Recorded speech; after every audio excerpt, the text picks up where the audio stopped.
Hi, everyone. Thanks for joining us today. So obviously, analyst relations is a topic that is top of mind for many of our companies and many of our CMOs, and also our executives, CEOs out there. This is clearly an area that can drive substantial value for companies, from branding and positioning to demand gen.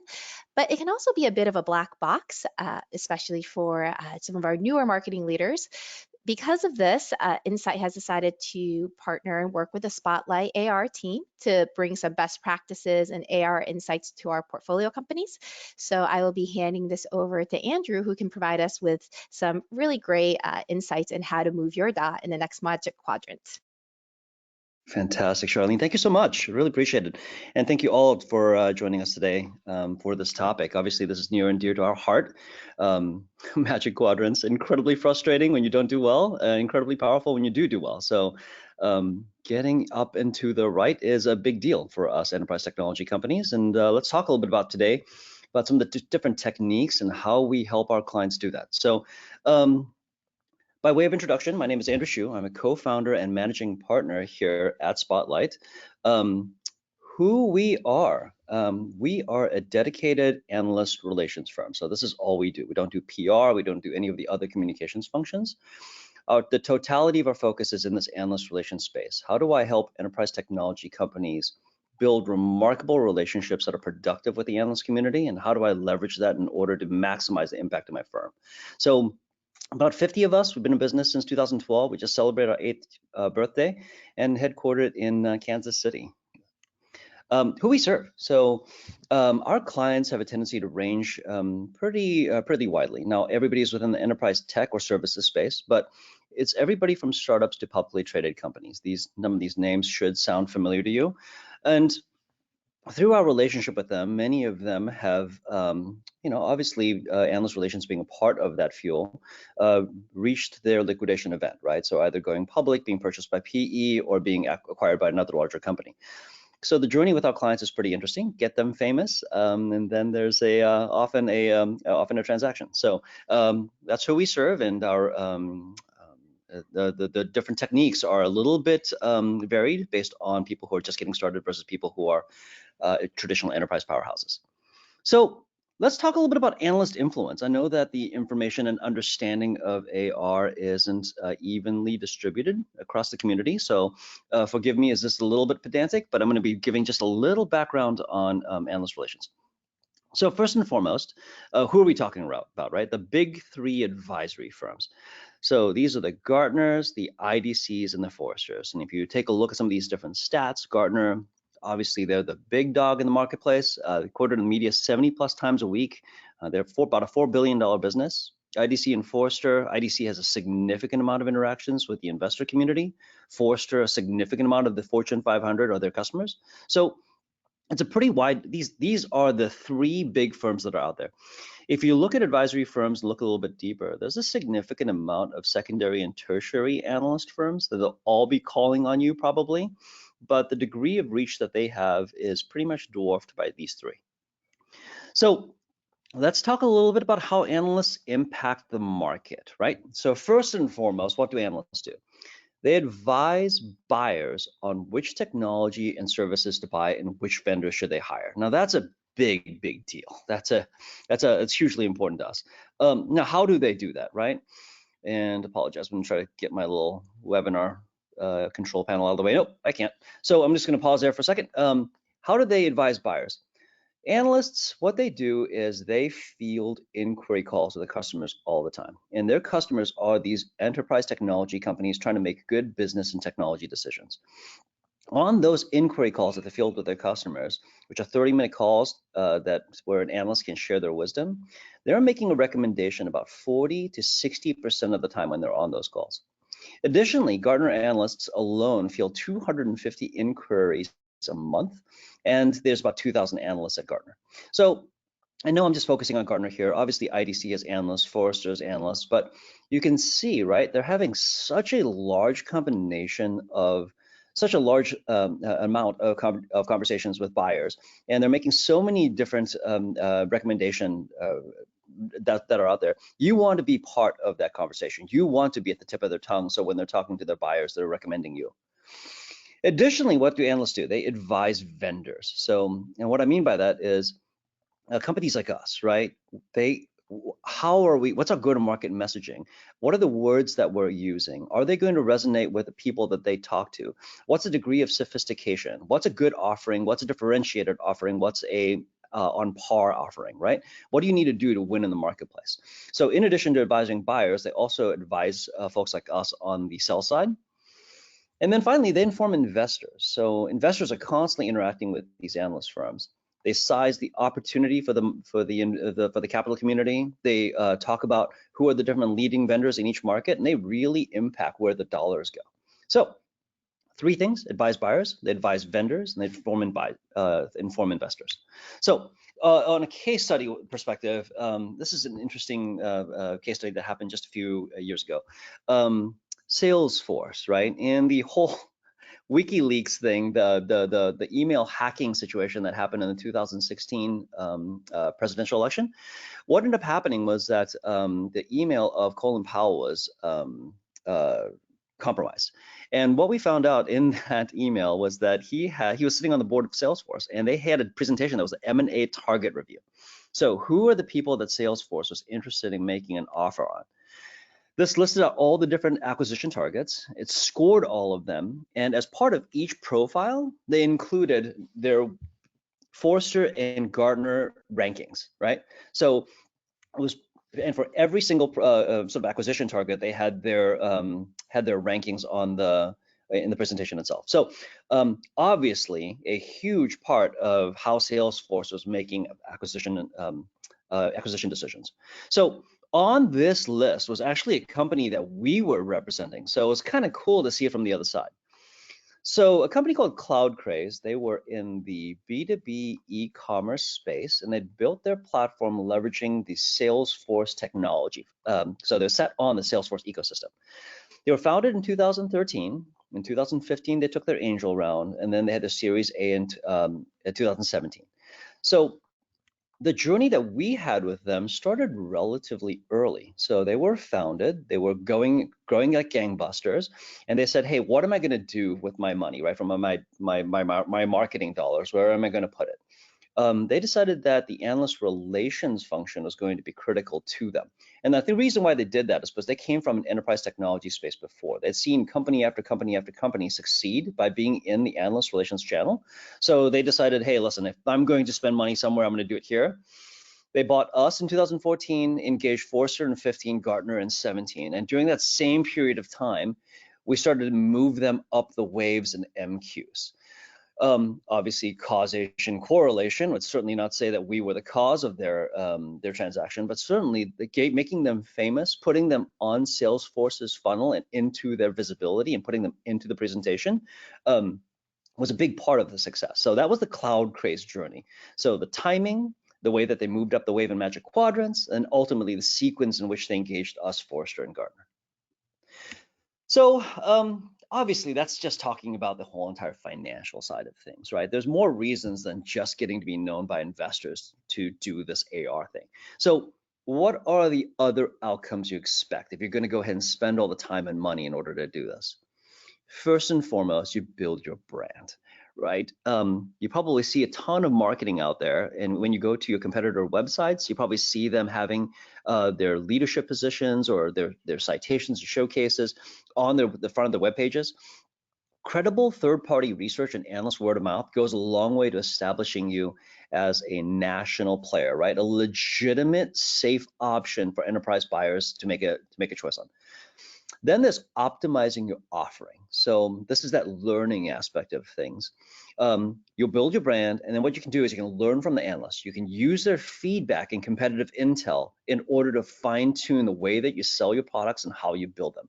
What are prospects asking for? Who are the people doing the buying? What's the level of sophistication? What are the words they're using? Who else are they considering? And what are your customers saying to them when they're not talking to you? That's pretty important when it comes to importing your optimizing offering. And finally, padding your funnel, right? Analysts are constantly generating this content. How are you marketing that content? Are you putting that into the, you're putting that in front of your prospects? Are you using that in lead gen? Are you the analysts giving you leads, right? So there's The mechanical aspect of just driving leads is building brand and then ultimately optimizing your offering as well. So those are some of the other things in addition to making sure that the investor community knows about you. So we often get this question, which is, how do I know if AR is a channel for me, right? And before we get into that, the first thing to note is that analysts at the big three service decision makers at enterprise size firms. So AR is right for you if your offering is a high consideration purchase, right? It costs a significant amount of investment. The implementation will take time. There are multiple decision makers in the ecosystem. There are multiple people who have to weigh in on whether you're going to make this purchase or not.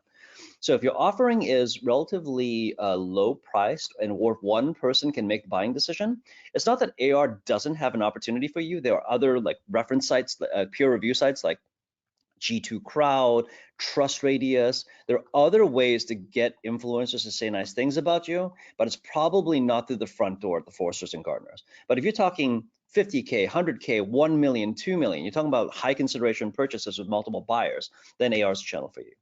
If your target prospects are the Fortune 1000 plus, right? Big companies that are out there buying technology and services, and then you already have proven momentum with enterprise buyers. So this is important, which is the analysts are constantly inundated with different people that want to talk to them. How do they sort out who are the people that need to talk to and who they need to be paying attention to?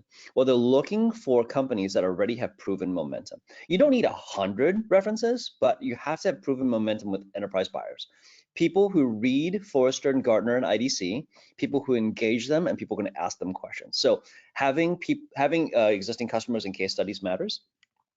And then finally, you fight in a concentrated category with a clear competitive landscape, right? So, and what I mean by that is there aren't 2,000 people competing against you, right? There's not 150 vendors that are out there. If you look at your category, are there 20, 30, 40 people that are competing with you and the same names that are showing up at each one of your competitive environments? That's where you start running into where the analyst relations channel really, really matters. Now, this last one, fighting in concentrated category, if you are an emerging company, I'm going to talk to you a little bit about that. In an emerging category, you can still engage the analyst, but it's going to be a little bit farther away before whether you're in a wave or magic quadrant. I just want to call that out, right? Because analysts can't wave or create magic quadrants or valuation reports on industries where there are too many players. They can only do them when there are a handful of players and they have the time to spend with each one to do an evaluation. So that's how you can tell if AR is a channel for you. Selling to enterprise, high consideration, you have proven momentum. So how to tell if it's time to act, right? Should I be doing this? You saw the timeline, 2014. Should I be doing it now? Should I be doing it later? When should I be reaching out to these analysts in order to engage them? How to tell now? Your competitors are already promoting analyst research or analyst webinars, right? Your analysts are already speaking at your industry events. They're out there, they're talking to them, talking to your prospects and to talk to your market. You already know of a wave or magic quadrant that fits your company, or it's close.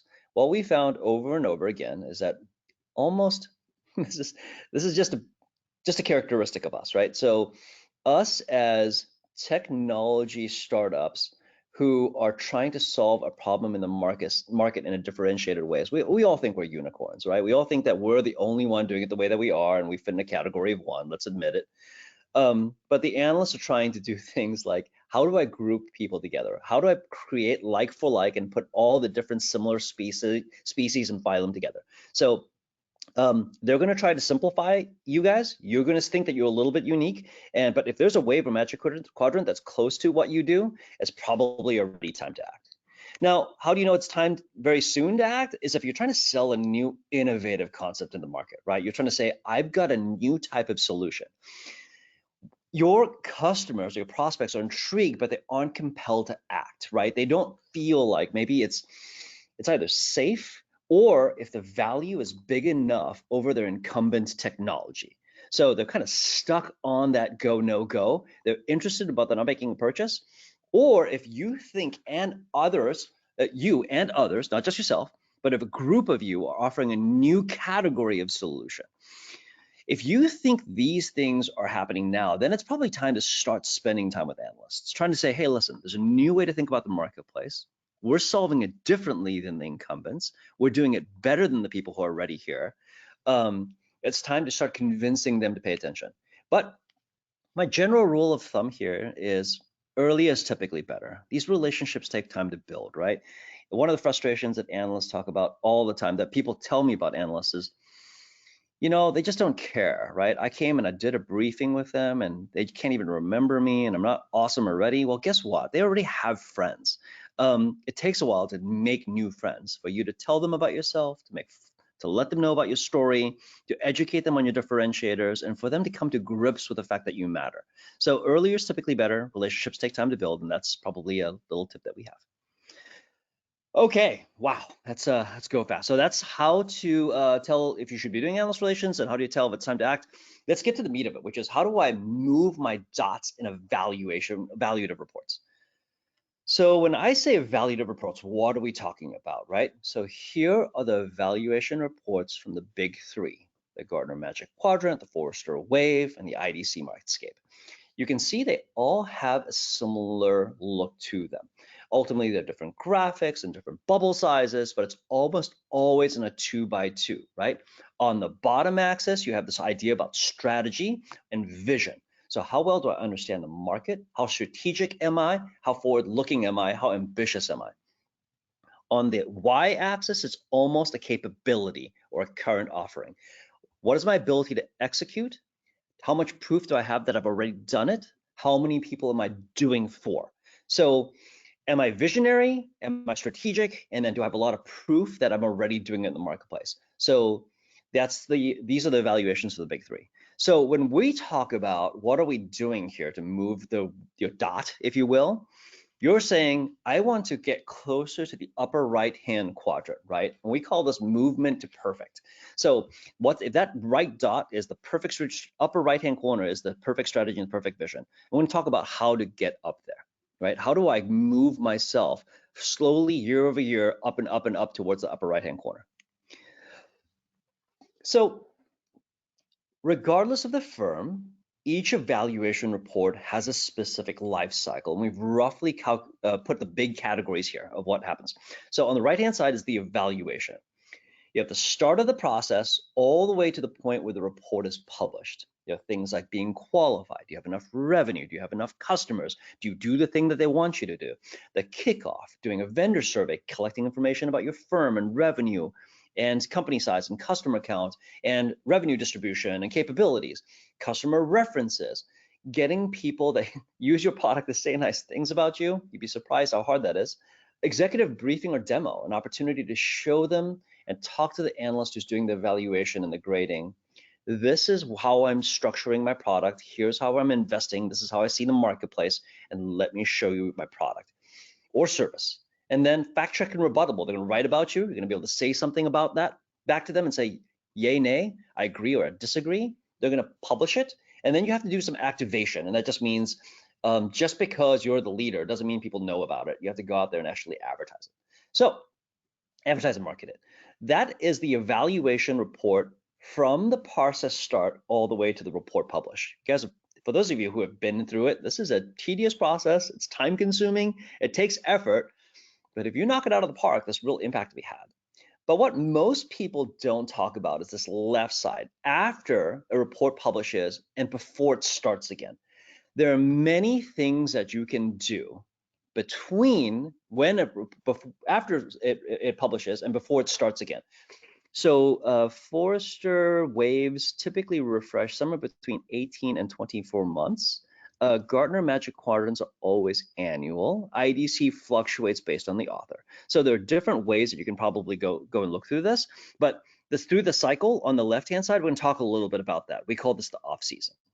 So the Spotlite way, why people hire us, is to do these two things, right? So we truly believe that managing the evaluation process well, that means running everything from the kickoff to making sure that you're qualified, to making sure that you show well and use the right words, that accounts for half the potential impact on your score. What people leave on the table often is this idea of executing a great off season. That accounts for the other half of potential impact. And honestly, what we see is people just don't do it. They've tried, they take a deep breath after the publish of the Wave Magic Quadrant, they put it away, and then they revisit it a year later, right? And they've tried to just go right back into the competition again. So we'll talk a little bit about the second part, which is where we think people are leaving meat on the bone. So let's talk about winning the off season. So what is the off season, right? So let's say the 2019 MQ ends, and before the next one starts, the off season, we think it's this time that's the best time to shape criteria, weighting, and perception. And let me tell you why. It's because when an analyst is starting an evaluation and they're about to start grading you, they already know the questions that they want to ask, they already know the grading scale, and they're made up their mind that they're going to be fair and unbiased. The chances of you being able to change their mind after an evaluation process kicks off is almost zero. But when they take a deep breath after they've published and they think to themselves, how am I going to change things when this thing comes up next year or 18 months from now or 24 months from now? The time they take a deep breath and says, my job is done and I need to prepare for the next time, that's the best time to go in there and present new evidence, right? This is how I think you should shape the grading. This is how I think you should change your mind about me. So that's the off season, what we do with it. So what are we trying to do during the off season, right? So these are some of the frustrations with evaluation reports that we hear all the time. First and foremost, I didn't know how the analysts were scoring. There's always this thing where you go and do the presentation, you present all the information, and then you come back and you go, well, duh, if I knew they were looking at that, I would have provided them more information on that. And there's an incredible frustration that says, if I just knew how they were scoring, I would have said different things, right? I would have presented different evidence. Then there's the idea that the analyst doesn't know us well enough to score us. That's the frustration that says, well, they're spending all the time with these other vendors and not spending time with me. They don't have enough information to be fair to us, right? So that's a frustration. And then the analysts just can't see how we're special, right? We have a AI machine learning super dongle thingy that allows me to match up answers 98% correct while the market's only 92% correct, right? The analysts just can't see how we're special is another frustration that people have. And then this MQ wave thing, it's just not evaluating the right things. It's not that scale doesn't matter. It's that all of us have scale and you shouldn't be grading on it. The fact that they have more scale than us doesn't matter in the marketplace, right? You're overweighting the fact that scale is the grading criteria. So, and the reason why I'm taking this tone is because that's the anxiety that people come to me with, right? They're almost incredibly frustrated. I didn't know how they were scoring. They don't even know us. They just can't see how we're special. And they're not even evaluating the right things, even when they look at it, right? So how do we get to this, right? How do I find out this information in order to win? So what we do with our clients is try to leverage a number of techniques to discover how the analysts are scoring, what the perception of us is. The first one is flat out research analysis. They publish one in 18 and they publish another one in 19. If you were sort of a data and analytics nerd, right, you like us, you would say, who are the people that dropped out of the evaluation and why? Who are the people that were added and why? Or did they look at the same things year after year, or did they change the grading criteria? Did they amp up the weighting in an area? Did they drop the weighting in an area? Did they eliminate something out of the evaluation? Did they add words that change words? Just looking at the research and comparing year over year and looking at the scorecards goes a long way to telling you whether you're heading in the right direction or not. You can just literally do your homework. So that's number one. Number two is perception audits. It turns out we can just send out these, there's this idea called a perception audit, and that exists at most of the large analyst firms. You can send out inquiries to them, written asks to all the analysts that cover you and say, what do you think of me? What do you think is my core differentiator? When you think of my name, what do you think? Who do you think are my core competitors? This perception audit tells us what an analyst thinks of us, what category they think we're in, what do they think that we're good at, what do they think we're bad at, right? So, but it's really relatively cursory. But you can gather information from multiple analysts at the same time. And here, over there on the right, current analyst perception, you can see one that we've done. It's from IDC, it's from Forrester, from Gartner. Is it green? Is it yellow? Is it orange? Should it be worried? What do they think about us? What's the existing perception they have of us by category, our business, our go-to-market strategy, our offering, so on and so forth. And then another technique is you could just run inquiries. If you are a subscriber to the analyst firm, you have the right to do an unlimited number of 30-minute calls with a Forrester and Gartner. IDC is a little bit of a different model, but still you can go out and do a call with that analyst and you can just ask them, right? They probably won't tell you specific detailed information that's private about another firm they've evaluated because it's been given to them under NDA and it's in confidence. But you can ask them a question that says, I noticed that you gave us a 3 out of 5. What does a 5 out of 5 look like, right? Who are the people that are knocking it out of the park and why do you think that they're knocking it out of the park? That's a great question. And if you have that data, you can really start thinking about how to shape your product and how to shape your go-to-market message or how you're going to answer the Waiver Magic Quadrant questionnaire. Then there's this idea of a SaaS SWOT. So there's an opportunity to do advisory days, so strategic advisory. So that means I would like an analyst to spend a concerted amount of time to think about my firm and come to my office and spend time with me. I would like to hear what they think about my market. I'd like to hear about the research they have about my category. I would like them to talk about the strengths, weaknesses, opportunities, and threats to my specific business. So you can get a cursory perception in an audit. You can find out specific ideas about the market in an inquiry, and you can get grading from the analyst in a SWOT. So there are multiple techniques throughout the year that you can leverage in order to understand those frustrations from the previous slide, right? So I can figure out what do they care about, how are they scoring, what do they think it's important. Now that if you know that, so I'll just pause there for a second, right? Now what do we know? We know how they score. We know what they think about us. We know what they think about the marketplace, and we know what they think about our competitors. Now, what we can do is we have to organize what we're going to tell them. So we have this little 2x2 because they have 2x2s. I need a 2x2, right? We have a technique to organize our positioning arguments. On this graph here, we have analyst weighting, low to high, and then based on all the information that we did on the last slide, we know what they care about. We know what they think is important. We know what they think is not important. Then on the left-hand side, that y-axis, we know whether we're really, really good at it or if we're investing a bunch of money in it, or if we don't have that capability, right? So first and foremost, super easy, promote. The analyst thinks it's important. I think I'm great at it, right? We're really, really great at it. This is just about getting really doubling down and getting coverage, right? Maximizing the credit that you're going to get because you're good at it and they think that it's important. You just want to remind them that you have it. Roadmap. The analyst thinks it's really important and you don't have it. That's a road mapping opportunity. It's to say, listen, I hear you. I hear you. You're right. We don't have it. It hasn't been the area of focus that we've traditionally put our money into, but I'm going to show you that I'm going to invest in it. I'm going to close the distance. I might not have it now, but you should keep an eye on us. We're going to have it in the future. In the upper left-hand quadrant, this is probably the tough one, right? This is convince. I am investing a ton of money into this, and the analyst doesn't think it's important. That's about winning agreement on the most important market challenges, right? You're trying to change the weighting here. So what happens here in the things in the upper left-hand quadrant, there are things that are on the grading scale that aren't weighted enough, or they're not on the grading scale at all. So you're trying to fight to have it on there.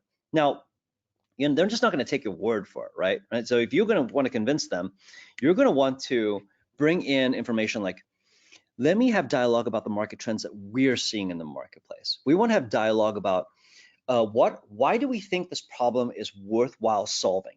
Why do we think that the existing problem set and the tools that are out there solving it don't seem to be working? We want to bring evidence from third parties. My clients say this is the way that we need to solve a problem. I have evidence that shows you that solving this problem is better. I have evidence that this is a problem worth solving. My partners are also chiming in. The more evidence you can bring in, the more conversations you have about the market, rather about your offering, that's how you start changing minds during the off season in the upper left-hand quadrant of convince. The majority of the time that we're spending in the off season is trying to change their minds about how to do the grading, right? So that's the upper left-hand quadrant. And then the bottom left, you know, the analyst doesn't think it's important and we're not very good at it, we're just going to ignore it, right? That's not a place that we're going to spend a ton of money or a ton of effort in our conversations. So thus is the some of the different techniques to organize our positioning. So in the off season, we have to have all these different interactions. I'm going to talk to the analyst over and over again. I'm going to try to spend that time with them, understand what they do, change their mind in order to win the next time they start the grading. So that's sort of the purpose. Now, after this webinar, we'll send out a little tool positioning guide. It's just a simplified version of the model that we use. It's got a little bit of guidelines on it, how-to guide. We use this internally all the time when we're starting to brainstorm with our clients. And we'll just make sure that you have a copy of it as well.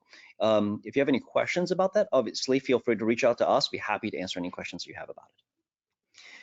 So, I think I'm going fast. Let's talk about the winning recipe here, right? First and foremost, how do I move my dot? I know that I talked about the off season, but the most important thing here is to leave no stone unturned during the evaluation process. From the kickoff, being mindful of the words that you use, ensuring that the quality of your submission is good, ensuring that you spend the time and bring your most knowledgeable and dynamic speakers to the executive presentation, putting that dedicated and much needed SE time to configure the demo to the different case studies. My goodness, this is like chasing an RFP where you've had a whole year to talk to the decision maker already. And then now you have the opportunity to show them the stuff, right? And to answer the question. You have to knock the evaluation out of the park. You have to take the time to shape analyst opinion and perception. They don't, the analysts are certainly aren't omniscient, right? The only way they learn is through the interactions they come in contact with. That means speaking to end users, people who are buyers. Now, end users they speak to, there's a high level of variation, right? Your prospects, your users, they might be somebody lower in the chain, they might be somewhere higher in the chain. They might not use the same words you do. They might have different levels of sophistication. So they're hearing stuff from them, and then they're hearing from your competitors.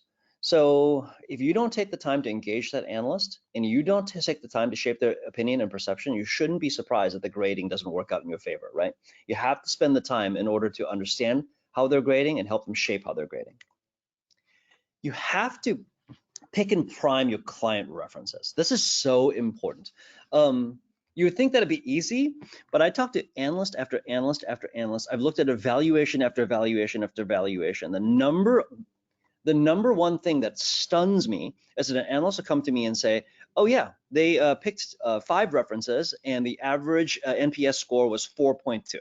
And you're thinking to yourself, you had a chance to pick your references. You gave them to the analyst and your clients were lukewarm about you. That's absolutely not okay. You have to make sure the client references are your friendlies. You have to make sure they're primed and ready with the questions they're about to ask. And you're saying that your differentiator is ABC. You should take a moment and tell your clients that your differentiator is ABC and give them an opportunity to verify that. And then finally, share what you learned with the business. This is huge. So some analyst relations functions, or many of them that I run into, have a tendency to be pretty isolated off, right? The AR group is just running away and doing the things that they're doing. They're trying to win the Magic Quadrants, trying to do the waves, they're trying to do the analyst, make friends with the analysts, and they never take the things they learn and bring it back. Analysts are incredible proxy to the marketplace. Sure, they may not be an expert in your technology more than your technologists are, right? Sure, they may not be as expert and understand your strategy better, but they do know the marketplace. They talk to people all the time. They talk to buyers, prospects, they talk to other competitors. And if you're not feeding the information that you learn through these analysts about the marketplace back to your sales group, your product group, and your marketing group, if you're not honing things so you're not building better product, building better battle cards and making better changing the words to be more effective in the marketplace, you're leaving a whole bunch of value on the table. So because honestly, like you will get a feedback back that says your product doesn't do ABC. If your product doesn't know about that, your product team doesn't know about it, they'll never have a chance to fix it. So the winning recipe, pretty straightforward. Kill the evaluation process. Take time in the off season to go make that friend. Yes, that's work, and that's why people hire us, right, to do that work. Pick and prime references. Make sure you spend the time to pick the right people, and then share what you learn of the business. That's how you move, right? So on average, now the question is like, how much do dots move, right? And we did a study across, oh God, I forget the exact amounts, but we looked at something like 340 companies or across a number of evaluation reports and tried to plot it year after year after year. How far are companies moving? We looked at waves, we looked at magic quadrants, and honestly, on much, they don't move too much. Incumbents have a tendency to move 1 point on the right scale, and that's on a 100-point scale. So 100 on the vertical, 100 on the horizontal, and they move 2.1 on ability to execute. So on average, they're moving just a little bit up and to the right. And that just means they're getting more and more mature every single year, and they're telling the analysts and they're getting a little bit better at scoring. 51% of companies are improving a strategy and a little bit more great moving on the other side. All that means is that about half of the people slightly are moving, right? So on average, dots don't move very much, but I can't show the exact numbers because I want to make sure that those numbers are a little proprietary. But if you do the 4 things I said before and you follow the Spotlight way and you leverage the things that we just talked about today, our numbers for our clients are something between 300 and 600% more than the industry average. So the recipe is proven. We've proven it over and over and over again. And if you do these things, it's going to make a difference. So that said, lots of talking, Charlene. I've just gone on and on and on. I'm going to pause there and see if our audience has any questions. Wonderful. Thank you so much. That was so informative. We have a number of questions that have come in. So I'll start with the first. How much should I spend on analyst relations? Does it matter how I spend subscription versus content? Yeah, that's a great question. So let's talk a little bit about this. The amount that you spend on analyst relations will be highly dependent on the number of categories your product's in. So if you are a relative startup and you have a single product in a single category, the first thing to do, honestly, is the subscription, right? So that is the ability to read all the research from the analyst and the right to call that analyst up over and over again and have that conversation. It's opening up the dialogue so that you can start talking to the analyst and understanding how they think. So subscriptions probably first, and that subscription includes the content. Now, there's this other way, which is like marketing, which is the like things called reprint rights and webinar rights. That's the right to use this and put it on my web page, put it on a page and use it in my marketing and outbound. Those things are typically time boxed. So you're paying for the right to use it for a quarter, for 6 months, for a year. And those dollars are manageable at Forrester and a little bit costly at Gartner. So, but that's secondary to the subscription. So I would definitely start there. And if you're asking like how much the seats are, they're typically between $30,000 to $40,000 a seat. So it's certainly not cheap, but that's the place where you start. Wonderful. Thank you. Are there things I should make sure to avoid when engaging? So opposite of best practices, things that I would annoy the analysts. Yeah. What let's talk about a few things that annoy the analysts. So the analysts are there's some combination of journalist and academic, right? Their job is to cover a beat. So I'm going to keep this simple. Web content management, just leverage a relatively well-known category. What technologies are used to put websites up, right? The person who writes that is an expert in that space. They've been reading about it. They've talked to 100 vendors in the space. They cover it day in and day out. They write about it. What a anti-best practice is to walk into a briefing with an analyst and tell them about your industry, right? I'm gonna go ahead and tell you about what's happened, and I'm gonna show you how smart I am by telling you about my industry. They're the experts. Don't tell them about that. The other thing that annoys them, and it's definitely a no-go, is unqualified claims, right? Well, we know in our marketing material we need it, like the best, the first, the most scalable. Avoid all those descriptive words. Talk about something like, we think the market requires this type of solution. So I've seen a trend. So we've started to invest in this capability, what I'm doing about it. We've started to see early returns that this solution is solving the problem better, evidence. And here are the 3 clients that are really seeing incredible benefit, right? So proof. when you talk to an analyst, definitely don't go in there with your marketing or sales speech, and definitely don't go out and saying like, hey, I'm the best, I'm the first, nobody does it like us, we're the only one. Those phrases just make an analyst roll their eyes and they start checking their calendar and start returning emails. So definitely stay on the problem and not on the claims. Wonderful, thank you. Another question. If I already have an AR team, is there value in working with someone like Spotlite? Yeah, yeah, absolutely, absolutely. And almost all of our clients have internal AR teams, so it's pretty consistent that every one of our clients that we go into, they have a person doing it, or up to teams that do it, right? The fact of the matter is, here's a few things of why I work with a third party. First and foremost, obviously, you can get too close to it. Um, if you're in it all the time and you're constantly talking to your executive teams and your executives are saying, hey, listen, we're the best. Why doesn't the analyst know that we're the best? Why doesn't the analyst say that we're the best? It's really hard to be a prophet in your own country. It really helps to bring a third party in here that's doing the review, doing the hard work, analyzing research, and making recommendations into your firm that can be heard by your product leaders and your sales leaders and your marketing leaders. Additionally, I think AR is just takes a lot of hands and feet. There's so much to do.